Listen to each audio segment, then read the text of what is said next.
আজকের রেসিপি হলো নারকেল দিয়ে চিংড়ির লতি। এখন একটা পাত্রে তেল গরম করে নিয়েছি, তার মধ্যে এক বাটি পেঁয়াজ নিয়েছি। এবার এগুলোকে খুব ভালোভাবে নাড়াবো। এর মধ্যে এখন 1 চামচের মতো আদা, 1 চামচের মতো রসুন, আমি আদা রসুনটা এখানে মিক্স করে নিয়েছি, দিয়ে আবার সবগুলোকে ভালোভাবে মিশিয়ে নিব।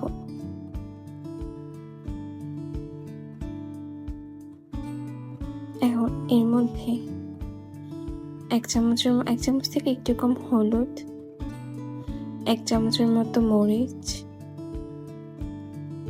হাফ চামচের মতো ধনিয়া গুঁড়ো নিয়েছি, নিয়ে আবার ভালোভাবে কিছুক্ষণ নেড়ে নিব।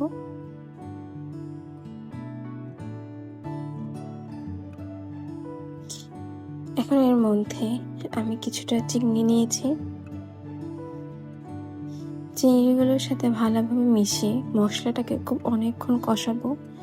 আপনারা পারবেন যত ভালো কষানোর জন্য, তাহলে ফ্লেভারটা খুব ভালো আসবে। আমি এটাকে কিছুক্ষণের জন্য কষানোর জন্য রেখে দেব।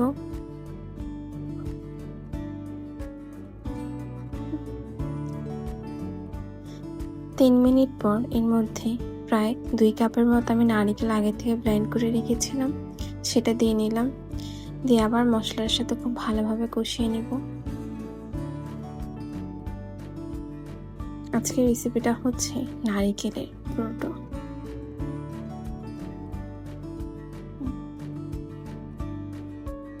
5 মিনিট পর দেখুন মশলা কি সুন্দরভাবে ভালোভাবে কষে গিয়েছে। এটা আবার 5 মিনিটের জন্য ঢেকে দেব। 5 মিনিট পর দেখুন মশলাটা খুব সুন্দরভাবে তেলটা হালকা হালকা উপরের দিকে আসা শুরু করছে। আমি এটাকে চারপাশ খুব ভালোভাবে নেড়ে দেব এপিট ওপিট করে।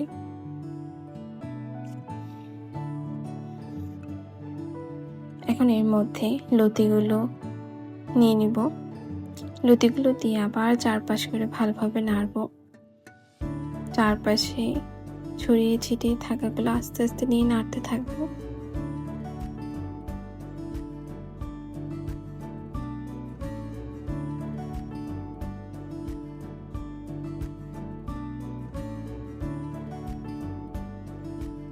নারকেল কষানোর সময় একটু সাবধানে, কারণ নারকেলটা হাতের মধ্যে ছিটকে পড়ার সম্ভাবনা সবচেয়ে বেশি থাকে। এখন আবার ঢেকে নিব, 5 মিনিট পর আবার উল্টিয়ে নিব এপিট ওপিট করে।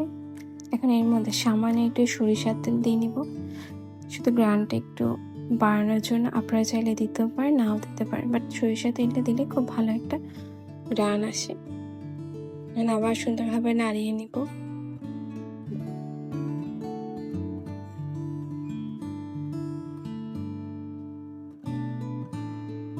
নাড়িয়ে আবার এখন 5 মিনিটের জন্য ঢেকে দেব। 5 মিনিট পর উঠে দেখুন তেলটা খুব সুন্দরভাবে বের হয়ে এসছে। এর মধ্যে হাফ চামচের থেকে একটু কম গরম মশলা দিয়ে নেব, দিয়ে আবার নাড়াবো খুব ভালোভাবে।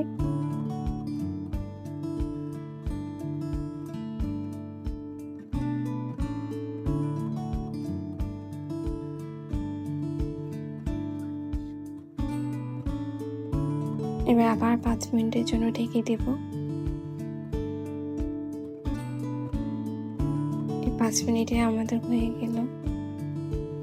এবার তার মধ্যে কিছুটা মরিচ মাঝখান দিয়ে কেটে 4-5টার মতো দিয়ে নিব। এটা অপশনাল, আপনারা দিতে পারেন, নাও দিতে পারেন। কাঁচা মরিচের সুন্দর একটা গ্রান আসে।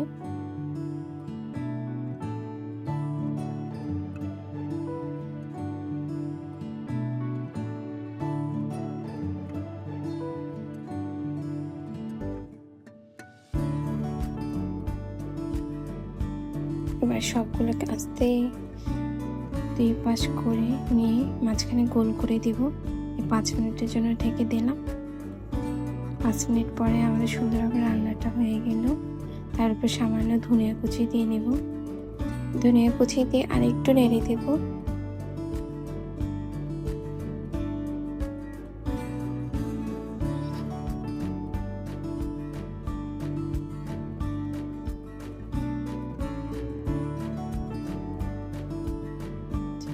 চারপাশে উল্টে উল্টে নেড়ে দেব।